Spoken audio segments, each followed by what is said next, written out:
With the introduction of the new area expansion Varlamore comes a new herb patch for a total of 10 herb patches.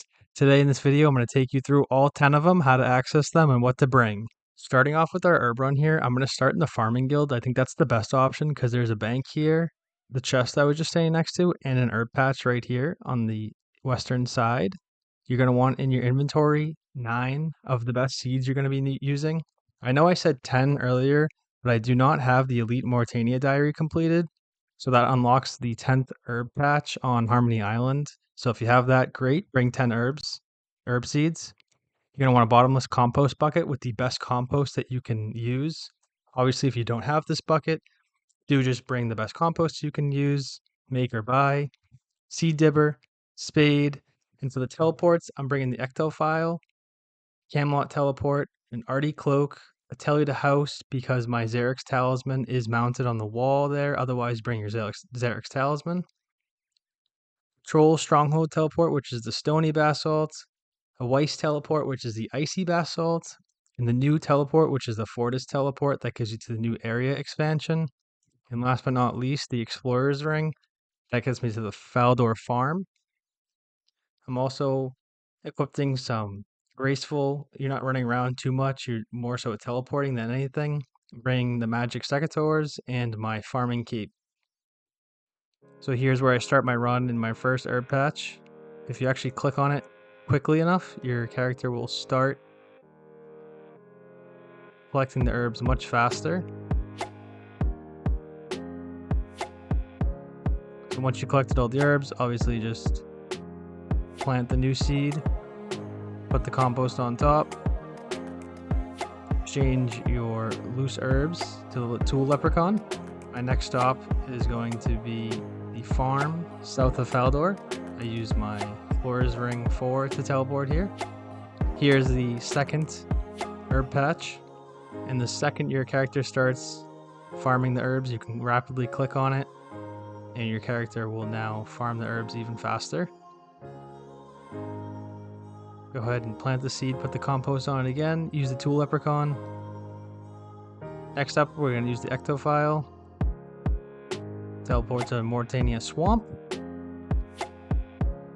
And you're going to run west.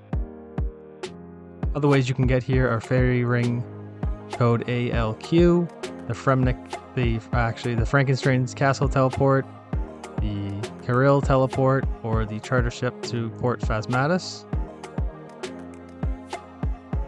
This is our third herb. Go ahead and plant again.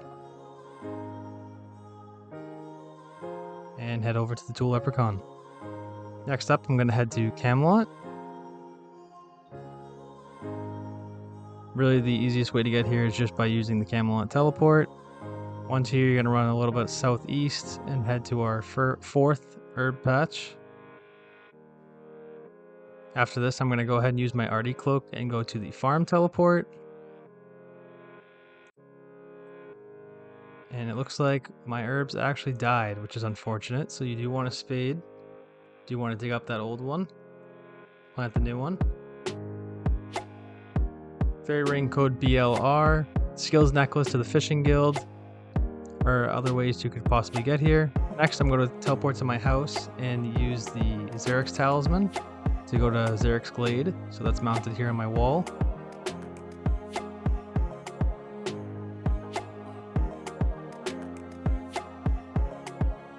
I'm just going to run south. Another way to get here is a home tele redirection.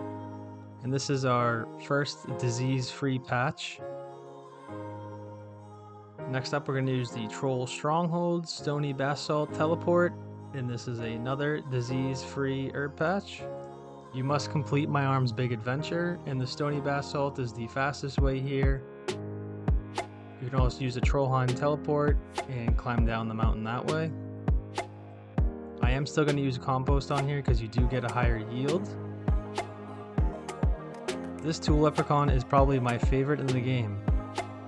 He is just here chilling, sunbathing, living his life. Next up, we're going to go to Weiss, which is the Icy Basalt.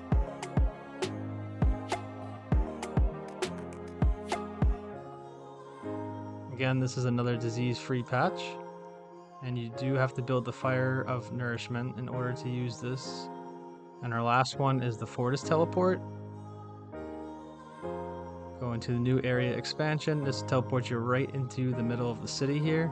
You're just going to run west outside of the city, and there will be a little farm and the 9th and last herb patch that we can access. Now, this is the order that I go in. It's easy for me to remember, but you can pick up your own order. You can also get here by using Fairy Ring AJP and the Quetzal teleport system, which is the new birds. There is one last patch, which we did not cover in this case because I do not have the Elite Mauritania diary completed, but that's on the island of Harmony. There is a farming patch here which can be accessed once you do have that Elite diary completed, giving you 10 herb patches in total. So usually I do get about 80 to 90 a run. As you can see from the price check right now, we used the 9 Snapdragons for a total of 311k, and we got back 591k. So if we subtract that out, that's about 280k in profit for just this run. You can do that every 20 minutes, making this about 1.7 mil an hour profit. And that's just the grimy Snapdragons. You could be using Toadstool, you could be using Raynars, so the profit will be much more or much less. Do keep in mind there are 4 disease-free patches, that being Weiss, Trollheim, Civitas, and the new one in Fortis. I am wearing my farming cape, which is from 99 Farming, and the Magic Secateurs, as the farming cape gives you a 5% increase to yield, and the Magic Secateurs give you a 10% increase in yield for a stackable bonus of 15%. Tip to note is the bottomless compost bucket doubles all types of compost put into it, so let's check it out right now. Check out the contents of this bucket. There's 93, so if I add 100 ultra compost into it, we'll have a total of 293 now. This caps out at 10,000, which means you only have to put 5,000 of your own compost into it. So that's why the bucket is pretty OP. It's pretty pricey right now, sitting at a pretty 1 mil. Yeah, 1.1 mil. You can obtain this bucket only by one method, which is killing the boss Hespori located in the Farming Guild.